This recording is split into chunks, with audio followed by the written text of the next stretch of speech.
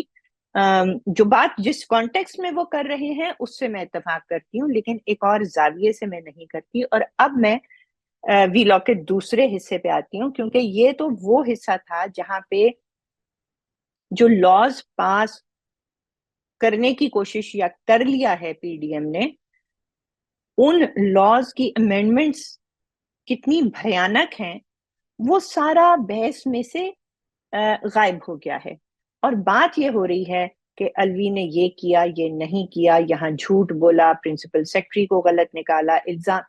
تو جو گفتگو ہے وہ ان باتوں پہ ہو رہی ہے. انڈر لائنگ لاز میں جو بھیانک چینجز پی ڈی ایم نے کرنے کی کوشش کی، اس پہ بحث بہت کم ہو رہی ہے. اس لیے میں نے سوچا کہ پہلا حصہ اس پہ گزاروں. اب دوسرے حصے پر آ جائیے. دوسرے حصے پہ وکلا نے بہت جسے کہتے ہیں تکنیکی اور درست پوائنٹس ریز کیے ہیں، اور وہ جب آئین کی شکیں 175 176 آپ کو سناتے ہیں تو وہ ٹیکنیکلی بالکل ٹھیک کہہ رہے ہیں. لیکن وہ جو ہے وہ یہ کہہ رہے ہیں کہ یہ جو لا ہے حکومت نے کہا نا کہ it is deemed to be passed. Reema Umar ہو گئی، اسد جمال ہو گئے، وہ کہہ رہے ہیں it can not be deemed to be passed, کیونکہ آئین جو ہے وہ اس بات پہ خاموش ہے کہ اگر پہلی دفعہ صدر بیٹھا رہ جائے تو آئین اس پہ خاموش ہے. یہاں پہ میں آپ کو اپنا نقطۂ نظر دینا چاہتی ہوں، اور میں آپ سے کہنا چاہتی ہوں کہ اگر آپ ورڈ آف لا میں آپ کو چیز صاف بلیک اینڈ وائٹ میں نظر نہیں آتی تو آپ کو اسپرٹ آف دا لا دیکھنی ہوتی ہے. اسپرٹ آف دا لا اور جو کانسٹیٹیوشن ہے وہ اس پہ خاموش نہیں ہے. جب آئین پابند کرتا ہے صدر کو کہ یا آپ اس کو سائن کریں گے، اسینٹ کریں گے، اور یا اپنے ریمارکس کے ساتھ ری کنسیڈریشن کے لیے واپس کریں گے، تو اس کو یہ چوائس تو نہیں دیتا کہ وہ اس پہ بیٹھا رہے.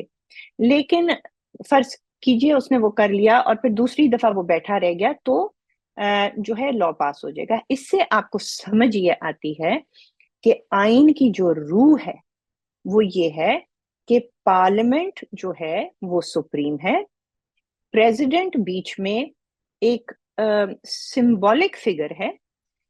کیونکہ ہم نے ایک سمبولک فگر رکھا ہوا ہے اور اس کو کوئی نہ کوئی بیچ میں چھوٹا موٹا کام دینا ہے، تو ٹھیک ہے آپ اس کو بھیجیں، لیکن اس کی جو ول ہے وہ پارلیمنٹ کی ول کو سبجوگیٹ نہیں کر سکتی، کیونکہ پارلیمنٹ جو کرتی ہے وہ لوگوں کی ول ہوتی ہے. اچھا، اب بات یہ ہے کہ اگر وہ پہلی دفعہ ہی بیٹھ جائے تو ہاں ورڈ آف لا میں یہ کہیں نہیں لکھا کہ یہ اسینٹ ہو گئی، لیکن اگر وہ دو مواقع دیے جا رہے ہیں، دوسری دفعہ وہ بیٹھ جاتا ہے اور اس نے دوسری دفعہ بیٹھنے کی بجائے وہ پہلی دفعہ ہی بیٹھ گیا، تو آئین کی روح کیا کہہ رہی ہے کہ جو پارلیمنٹ چاہے گی الٹیمیٹلی تو وہ وہی ہوگا.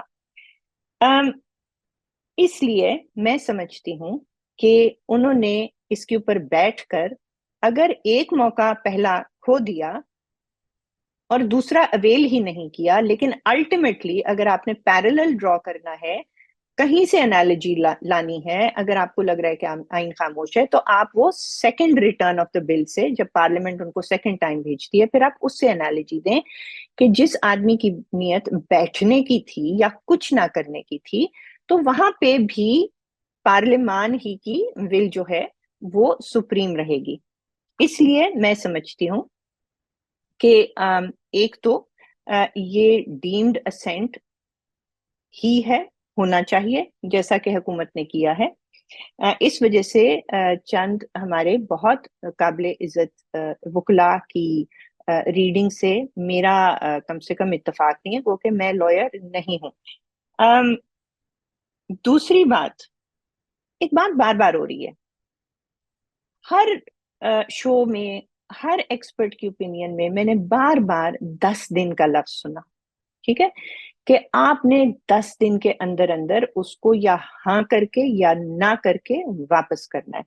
لیکن جب آئین 10 دن لکھتا ہے تو ظاہر ہے، اور جب کہتا ہے کہ آپ نے واپس پارلیمنٹ کو بھیجنا ہے، تو آئین یہ اسیوم کر رہا ہے کہ وہ جو 10 دن ہے جتنا موقع پریزیڈنٹ کو دیا گیا ہے اس میں پارلیمنٹ موجود ہے. جب آئین کہتا ہے کہ آپ نے واپس بھیجنا ہے اپنے کامنٹس کے ساتھ یا اسینٹ کر کے واپس بھیجنا ہے، تو کسی کو بھیجنا ہے، اور وہ کسی ہے پارلیمنٹ. جب ایک شخص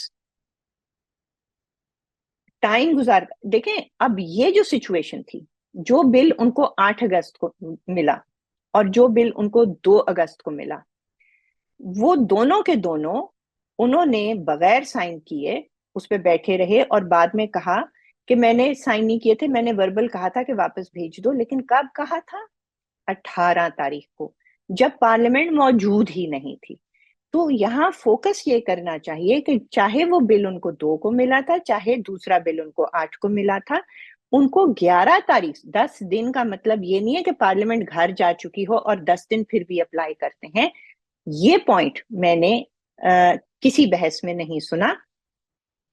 آئین کی روح یہ ہے کہ آپ نے کسی کو واپس کرنا ہے، اور وہ کسی جو ہے وہ پارلیمنٹ ہے.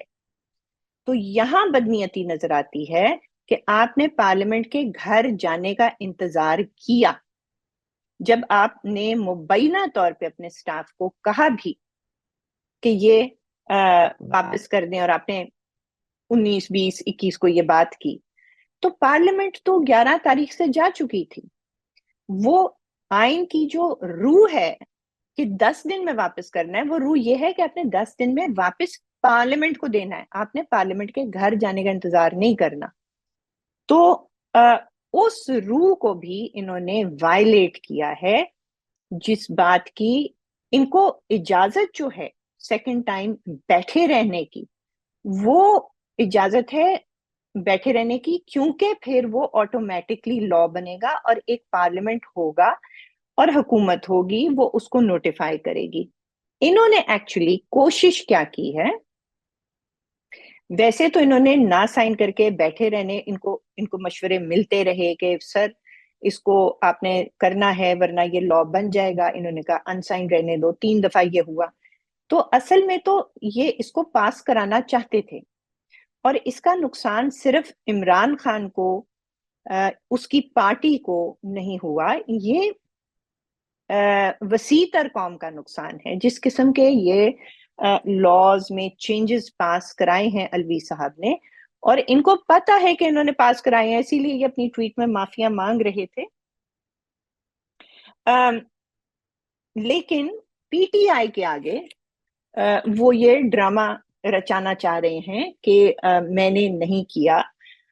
لیکن بات یہ ہے کہ انہوں نے کانسٹیٹیوشن کی 2-3 طریقوں سے وائلیشن کی ہے، اور پارلیمنٹ کے گھر جانے کا انتظار کا مطلب یہ ہے کہ انہوں نے پارلیمان کی ول کو فرسٹریٹ کرنے کی کوشش کی ہے. گو کہ آئین بڑا کلیئر ہے کہ صدر ایک سمبولک بیچ میں راستے میں ایک کاگ ان دا ویل ہے، چلے گی پارلیمنٹ کی. ہاں آپ ریکنسیڈر کرنے کو کہہ سکتے ہیں، ہاں آپ بعد میں اگر نہ کریں ہاں کریں چپ بیٹھے رہیں، وہ چیز پاس ہوگی جو فائنلی پارلیمنٹ چاہے گی. لیکن انہوں نے عوام کی، پارلیمنٹ کی جتنی مرضی بری ول تھی، ول تو بہت بری تھی، جو قانون یہ بلز پاس کرانا چاہ رہے تھے، تو یہ میں چاہ رہی تھی کہ یہ 2 بڑے سیپریٹ ایشوز ہیں کہ پی ڈی ایم نے کتنے برے لاز پاس کرنے کی کوشش یا پاس کر لیے، اور انہوں نے لیکن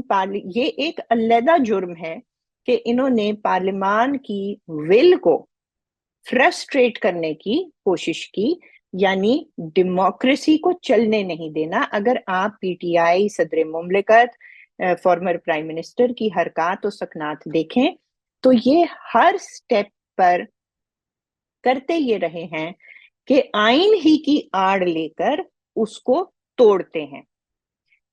ووٹ آف کانفیڈنس ایک آئینی پروسیس ہے، اس کو فرسٹریٹ کرنے کی کوشش کی.